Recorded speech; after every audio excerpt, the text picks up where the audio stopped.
നമസ്കാരം. Colombia lab private ലിമിറ്റഡിന്റെ EV charging station and സോളാറിന്റെ ഏറ്റവും പുതിയൊരു എപ്പിസോഡിലേക്ക് എല്ലാവർക്കും സ്വാഗതം.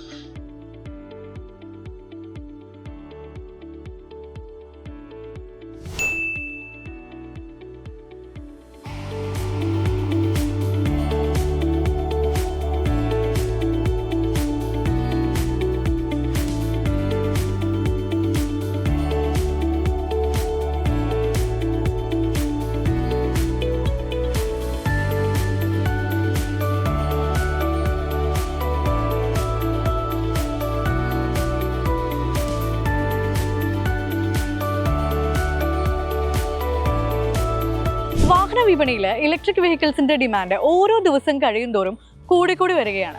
അതിന് ഒരുപാട് കാരണങ്ങളുണ്ട്. ഇപ്പോൾ കേന്ദ്രമന്ത്രിസഭയും അതുപോലെ തന്നെ പ്രമുഖമായിട്ടുള്ള വാഹന വിപണികളിൽ തന്നെ ഉള്ളൊരു ചർച്ച എന്താണ് പ്രധാനമായിട്ട്? വളരെ വൈകാതെ തന്നെ ഡീസൽ പെട്രോൾ വാഹനങ്ങളുടെ ഉൽപ്പാദനം നിർത്തിവെക്കും, ഒപ്പം തന്നെ EV വെഹിക്കിൾസിന് കൂടുതൽ പ്രയോറിറ്റി നൽകും എന്നുള്ള രീതിയിൽ ചർച്ചകളെല്ലാം നടക്കുന്നത് കൊണ്ട് തന്നെ എല്ലാവർക്കും അതിനേക്കൊരു ചായ്വുണ്ട്. നമ്മളിന്ന് സംസാരിക്കുന്നത് വാഹനങ്ങളെക്കുറിച്ചല്ല, പക്ഷേ നിങ്ങളുടെ സമ്പാദ്യത്തെക്കുറിച്ചാണ്. അതായത് EV വണ്ടികൾ ഉപയോഗിക്കുന്നവർ എന്തായാലും കുറച്ചു മുൻപ് വരെ ഡീസൽ പെട്രോൾ വാഹനങ്ങൾ ഉപയോഗിച്ചിരുന്ന ആൾക്കാരായിരിക്കും. അന്ന് അവർ പെട്രോളിന് അല്ലെങ്കിൽ ഡീസലിന് വേണ്ടി മാസം കരുതി വെക്കുന്ന ഒരു തുകയുണ്ട്.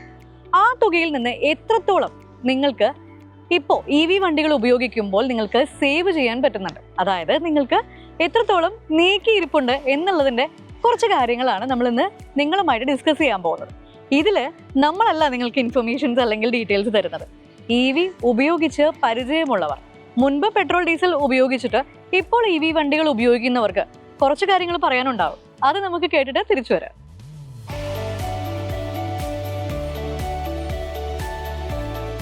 എൻ്റെ പേര് വിസ്മിൽ റഹ്മാൻ. ഞാൻ ലാസ്റ്റ് ജനുവരി തൊട്ടാണ് ഇലക്ട്രിക് വെഹിക്കിളിലോട്ട് ചേഞ്ച് ആയത്. യൂഷ്വലി പെട്രോൾ വെഹിക്കിൾ യൂസ് ചെയ്തുകൊണ്ടിരുന്ന ടൈമിൽ എനിക്കൊരു മന്ത്ലി 3500 to 4000 റുപ്പീസാണ് പെട്രോളിന് എനിക്ക് മിനിമം സ്പെൻഡ് വന്നുകൊണ്ടിരുന്നത്. കാരണം നന്നായി ട്രാവൽ ചെയ്തുകൊണ്ടിരുന്ന ആളാണ്. അതിനുശേഷം പെട്ടെന്നൊരു ചേഞ്ചിന് വേണ്ടിയിട്ട് ഇലക്ട്രിക് ഒന്ന് ട്രൈ ചെയ്ത് നോക്കിയതാണ്. ഇപ്പോൾ ലൈക്ക് പെർ ഡേ ചാർജിങ്ങിന് ആണെങ്കിൽ തന്നെ ഒരു 30 റുപ്പീസ് ടു മാക്സിമം 50 റുപ്പീസാണ് എനിക്ക് ഒരു എക്സ്പെൻസ് വരുന്നുള്ളൂ. അത് തന്നെ ഒരു 100 to 140 km റേഞ്ച് കിട്ടണമുണ്ട്. ആ രീതിയിൽ ഞാൻ ടോട്ടലി എക്സ്പെൻസ് കൊണ്ട് സാറ്റിസ്ഫൈഡ് ആണ് ഇലക്ട്രിക് വെഹിക്കിൾ കൊണ്ട്.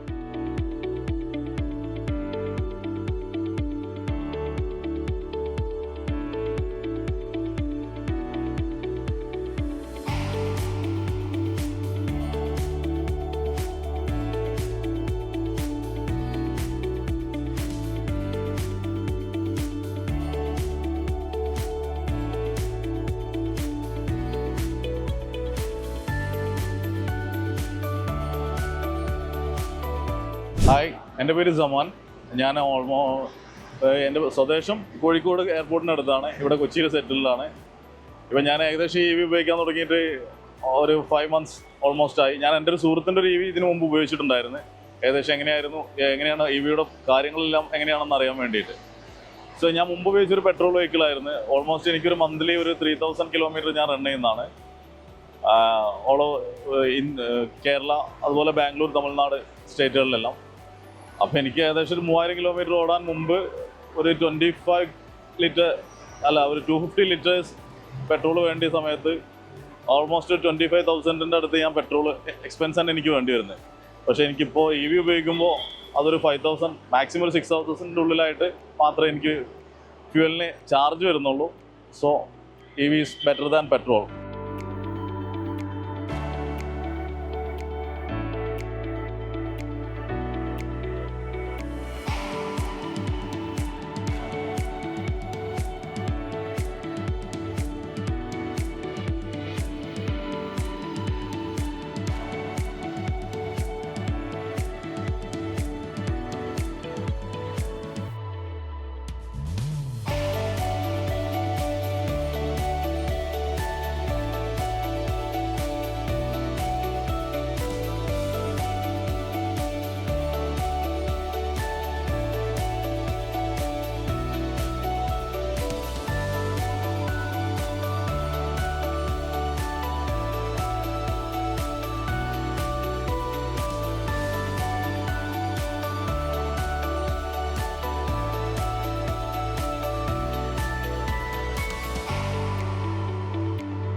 ഹായ്, എൻ്റെ പേര് ജിതിനാണ്. എൻ്റെ സ്വന്തം നാട് തലവേലപ്പറമ്പാണ്. ഞാനിവിടെ എറണാകുളത്തൊരു ബിസിനസ് ചെയ്യുന്നുണ്ട്. പിന്നെ കഴിഞ്ഞ ഏതാണ്ടൊരു 1 ഇയറോളം ആയിട്ടാണ് ഞാൻ EV വെഹിക്കിൾ യൂസ് ചെയ്യാറ്. എനിക്ക് വേറെ പെട്രോൾ വണ്ടിയും ഡീസൽ വണ്ടിയും ഉണ്ട്. പക്ഷേ EV വെഹിക്കിൾ യൂസ് ചെയ്യുമ്പോഴേ എൻ്റെ ഒരു അനുഭവത്തിൽ നിന്ന് ഞാൻ എക്സ്പീരിയൻസ് ചെയ്തിട്ടുള്ളൊരു വ്യത്യാസം എന്ന് പറഞ്ഞു കഴിഞ്ഞാൽ, നമുക്കൊരു സിറ്റി ലൈഫിൽ നമ്മൾ ഏറ്റവും കൂടുതൽ നമ്മളൊരു ഫ്രീക്വൻ്റായിട്ട് ഡ്രൈവ് ചെയ്യണ ഒരാളാണ് നമ്മളാണെന്നുണ്ടെങ്കിൽ, അതായത് ഒരു ഡെയിലി ഒരു 30-40 കിലോമീറ്റർ നിങ്ങൾ ഡ്രൈവ് ചെയ്യുന്ന ഒരാളാണെന്നുണ്ടെങ്കിൽ നമുക്ക് ഏറ്റവും കൂടുതൽ യൂസ്ഫുൾ ആയിരിക്കുന്നത് EV വെഹിക്കിളാണ്. പ്രൊവൈഡഡ് നമ്മൾ പണ്ടത്തെ മാതിരി അല്ല ഇപ്പോഴത്തെ ചാർജിങ് സ്റ്റേഷൻസ്. ഇപ്പോൾ എങ്ങനെ പോയാലും ഒരു 10 കിലോമീറ്റർ എവറി 10 കിലോമീറ്ററിൽ നമുക്കൊരു EV ചാർജിങ് സ്റ്റേഷൻ നമുക്ക് ഫൈൻഡ് ഔട്ട് ചെയ്യാനായിട്ട് പറ്റും. അപ്പോൾ അത് കാരണം ഒരു EV വെഹിക്കിൾ കൊണ്ട് നടക്കാനായിട്ട് അത് എത്ര റേഞ്ച് കുറഞ്ഞ EV വെഹിക്കിൾ ആണെന്നുണ്ടെങ്കിൽ, ഇപ്പോൾ എൻ്റെ അറിവിൽ ഏറ്റവും റേഞ്ച് കുറഞ്ഞ EV വെഹിക്കിൾ എന്നൊക്കെ പറയുന്നത് ഒരു 4 വീലർ ഒരു 180 അല്ലെങ്കിൽ 190 കിലോമീറ്റർ കിട്ടാത്ത ഒരു EV വെഹിക്കിളും ഇല്ല. അപ്പോൾ എന്നാൽ പോലും നമുക്കൊരു സിറ്റി പർപ്പസിന് വേണ്ടിയിട്ട് ഈ വണ്ടി കൊണ്ട് നടക്കാനായിട്ട് വളരെ ഈസിയാണ്. പിന്നെ ഒരു കോസ്റ്റ് സൈഡ് നോക്കുകയാണെന്നുണ്ടെങ്കിൽ, നമ്മളൊരു ബൈക്ക് കൊണ്ട് നടക്കുന്ന ഒരു എക്സ്പെൻസിൽ, അതായത് ഒരു CD100 നമ്മൾ ഫ്രീക്വൻ്റ് ആയിട്ട് ആളുകളെല്ലാം ഉപയോഗിക്കുന്ന, പണ്ട് ഉപയോഗിച്ചുകൊണ്ടിരുന്ന ഒരു വണ്ടിയാണ് ഹോണ്ടയുടെ CD100.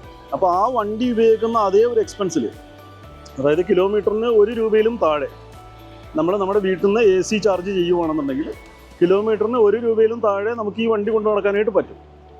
പക്ഷേ നമുക്കൊരു കാറിൻ്റേതായിട്ടുള്ള എല്ലാ സൗകര്യങ്ങളും AC ആണെന്നുണ്ടെങ്കിലും എൻ്റർടൈൻമെൻറ്റ് സിസ്റ്റം ആണെന്നുണ്ടെങ്കിലും അതൊക്കെ നമ്മൾ എൻജോയ് ചെയ്യുകയും ചെയ്യാം. അപ്പോൾ ഒരു ബൈക്ക് കൊണ്ട് നടക്കുന്ന ഒരു ചിലവിൽ നമുക്ക് കാർ യൂസ് ചെയ്യാൻ പറ്റും എന്നുള്ളതാണ് നമ്മുടെ ഡെയിലി ലൈഫിൽ നമ്മൾ എക്സ്പെൻസ് നോക്കുകയാണെന്നുണ്ടെങ്കിൽ നമുക്ക് ഈ EVയിൽ ഞാൻ മനസ്സിലാക്കിയ ഒരു ഡിഫറൻസ്.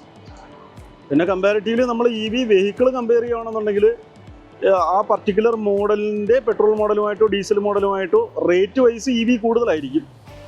ആ ഒരു ഘടകം ഒഴിച്ചു നിർത്തി കഴിഞ്ഞു കഴിഞ്ഞാൽ നമ്മൾ ഡെയിലി എക്സ്പെൻസ് വൈസ് ഒരുപാട് എമൗണ്ട് നമുക്ക് കുറയ്ക്കാനായിട്ട് പറ്റും.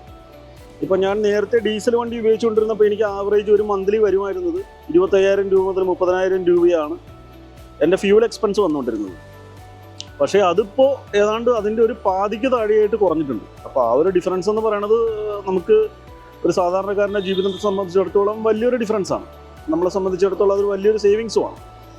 അപ്പോൾ ഈ വണ്ടികൾ പെട്രോൾ ടു EV അല്ലെങ്കിൽ ഡീസൽ ടു EV ഉള്ള ഒരു പ്രൈസ് വേരിയേഷൻ നമ്മൾ മാറ്റി നിർത്തി കഴിഞ്ഞു കഴിഞ്ഞാൽ നമ്മൾ ഡെയിലി ലൈഫ് എക്സ്പെൻസ് നോക്കുമ്പോഴത്തേക്കും വലിയൊരു വേരിയേഷനാണ് നമ്മൾ EV ഉപയോഗിക്കുമ്പോഴത്തേക്കും എൻ്റെ ഒരു അനുഭവത്തിൽ നിന്ന് എനിക്ക് ഉണ്ടായിട്ടുള്ളത്.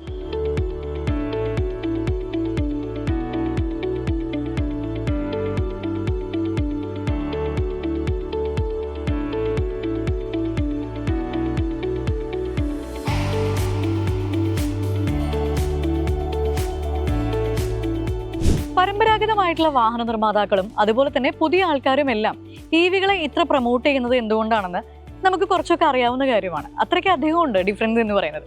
അത് മാത്രമല്ല, ഇപ്പോൾ EV വണ്ടികൾ മേടിക്കുന്നവർ കുറച്ചൊക്കെ പറയുന്നുണ്ട് സ്മൂത്താണ് ഹാൻഡിൽ ചെയ്യാൻ, അങ്ങനെയുള്ള കാര്യങ്ങളൊക്കെ. പക്ഷേ അതിനേക്കാൾ കൂടുതൽ ആൾക്കാർ പറയുന്ന ഒരു കാര്യം സേവിങ്സ് തന്നെയാണ്. കാരണം ഹ്യൂജ് ആയിട്ടുള്ള ഡിഫറൻസ് ആണ് വരുന്നത്.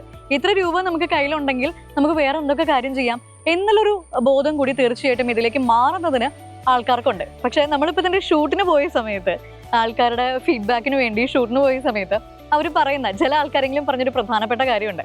EV വണ്ടികൾ നമ്മൾ അത്യാവശ്യം റോട്ടിൽ കാണുന്നുണ്ട്. പക്ഷേ നമ്മൾ കാണുന്നൊരു പ്രധാനപ്പെട്ട പ്രശ്നം എന്താണെന്ന് വെച്ച് കഴിഞ്ഞാൽ EVയുടെ സ്റ്റേഷൻസ് നമുക്ക് എല്ലായിടത്തും കാണാൻ സാധിക്കുന്നില്ല. ലിമിറ്റഡ് ആയിക്കൊണ്ടിരിക്കുകയാണ്. അതായത് ലിമിറ്റഡ് ആയിക്കൊണ്ടിരിക്കുകയല്ല, ലിമിറ്റഡ് ആണ്. പക്ഷേ നമ്മുടെ കമ്പനി അടക്കം നമ്മൾ EV ചാർജിങ് സ്റ്റേഷൻസ് നമ്മൾ ഇൻസ്റ്റാൾ ചെയ്യുന്നുണ്ട്. അപ്പോൾ ഇനിയും ഒരുപാട് EV ചാർജിങ് സ്റ്റേഷൻസ് വരണം. അങ്ങനെയാണെങ്കിൽ ഇങ്ങനെയുള്ള ഇപ്പോൾ ഉള്ള ചാർജിങ് സ്റ്റേഷൻ്റെ മുന്നിലുള്ള തിരക്ക് കുറയും. കാരണം 1-1.5 മണിക്കൂറൊക്കെ ആൾക്കാരോട് ക്യൂ നിൽക്കുന്നത് ഞങ്ങൾ കാണുന്നുണ്ട്. ഇത് കാണുമ്പോൾ ഞങ്ങൾക്ക് തോന്നും EV സ്റ്റേഷൻസ് കുറച്ചുകൂടി വേണമായിരുന്നു, എങ്കിൽ മാത്രമേ ഈ തിരക്കൊന്ന് ഒഴിവാക്കാൻ സാധിക്കുമെന്ന്. അപ്പോൾ തീർച്ചയായിട്ടും ആൾക്കാർ എത്രത്തോളം അവെയർ ആണ് ഇതിനെക്കുറിച്ചിട്ടുള്ളത് എന്നുള്ളൊരു പോസിറ്റീവ് സൈനും കൂടിയായിട്ടാണ് നമുക്കിതൊക്കെ തോന്നുന്നത്.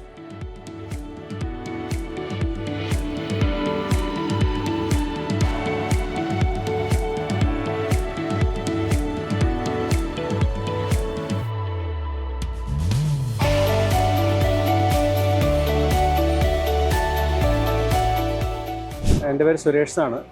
സ്ഥലം തൃപ്പൂണിത്തുറയാണ്.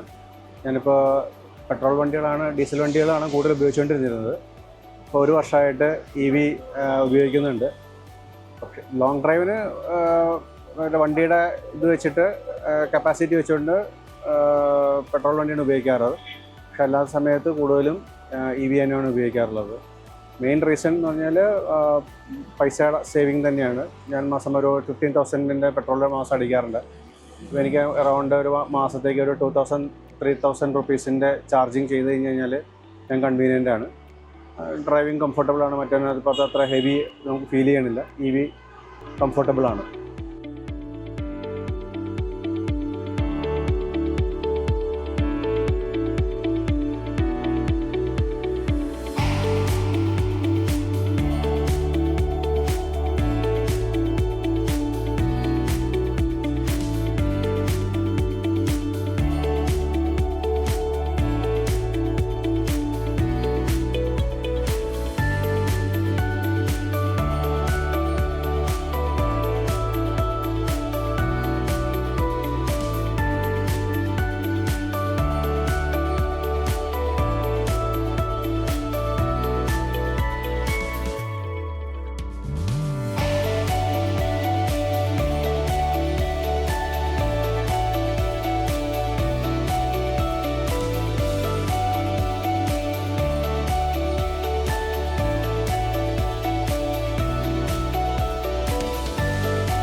ഒരു സാധാരണക്കാരൻ്റെ ഏറ്റവും വലിയ പ്രശ്നം എന്താണ്?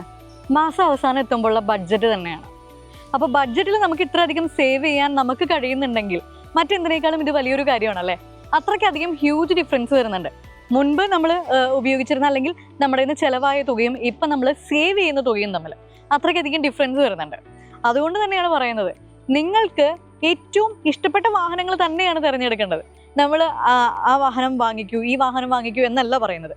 പക്ഷെ നിങ്ങൾക്കുണ്ടാവുന്ന ഒരു ഫിനാൻഷ്യൽ ഒരു സേവിങ്സിൻ്റെ ഗ്യാപ്പ് ഉണ്ടല്ലോ, അതാണ് നമ്മൾ ഇന്ന് നിങ്ങൾക്ക് മുന്നിലേക്ക് പറയാൻ ആഗ്രഹിച്ചിരുന്ന കാര്യം. ഇതുപോലെ നിങ്ങൾക്ക് നമ്മളെല്ലാ എപ്പിസോഡിലും പറയുന്നത് പോലെ ഒരു EV ചാർജിങ് സ്റ്റേഷൻസ് തുടങ്ങാൻ, അത് മാത്രമല്ല ഒരുപാട് കറണ്ട് ബില്ലുണ്ട്, ഞങ്ങൾക്ക് എങ്ങനെ ഇതിൽ നിന്നൊരു മോചനം നേടാൻ കഴിയും എന്നൊക്കെ ഉണ്ടെങ്കിൽ തീർച്ചയായിട്ടും EV ചാർജിങ് സ്റ്റേഷനും സോളാറിനും ഇൻസ്റ്റലേഷനും ഒക്കെ ആയിട്ട് തീർച്ചയായിട്ടും നമ്മളെ കോൺടാക്ട് ചെയ്യാം. താഴെ കാണുന്ന ഡിസ്ക്രിപ്ഷനിൽ തീർച്ചയായിട്ടും എല്ലാ വിവരങ്ങളും നമ്മൾ ഇൻക്ലൂഡ് ചെയ്തിട്ടുണ്ട്. നിങ്ങൾക്ക് നമ്മളെ കോൺടാക്ട് ചെയ്യാനുള്ള ഫോൺ നമ്പർ, വെബ്സൈറ്റ്, എല്ലാ കാര്യങ്ങളും ഉണ്ട്. അപ്പം നിങ്ങൾക്കൊപ്പം നമ്മളെപ്പോഴും ഉണ്ടായിരിക്കും നിങ്ങളുടെ പ്രശ്നങ്ങൾക്ക്. അതായത് EV ചാർജിങ് സ്റ്റേഷൻ അതുപോലെയുള്ള സോളാർ, നിങ്ങളുടെ കറണ്ട് ബില്ല് കുറയ്ക്കാനും നിങ്ങൾക്ക് ഒരു എളുപ്പമുള്ള അല്ലെങ്കിൽ ഒരു വളരെ സുഖപ്രദമായിട്ടുള്ള ഒരു ലൈഫ് മെയിൻറ്റെയിൻ ചെയ്ത് പോകാൻ വേണ്ടിയിട്ട് ഞങ്ങളെപ്പോഴും നിങ്ങളുടെ ഒപ്പം ഉണ്ടായിരിക്കും. ഇനി എന്തായാലും നമുക്ക് ഇന്നത്തെ എപ്പിസോഡിൽ നമ്മൾ പറഞ്ഞ കാര്യങ്ങളൊക്കെ നിങ്ങൾക്ക് മനസ്സിലായി എന്ന് വിചാരിക്കുന്നു, അല്ലെങ്കിൽ നിങ്ങളിത് ശ്രദ്ധിച്ചു എന്ന് വിചാരിക്കുന്നു. വീണ്ടും നമുക്ക് അടുത്ത എപ്പിസോഡിൽ കാണാം.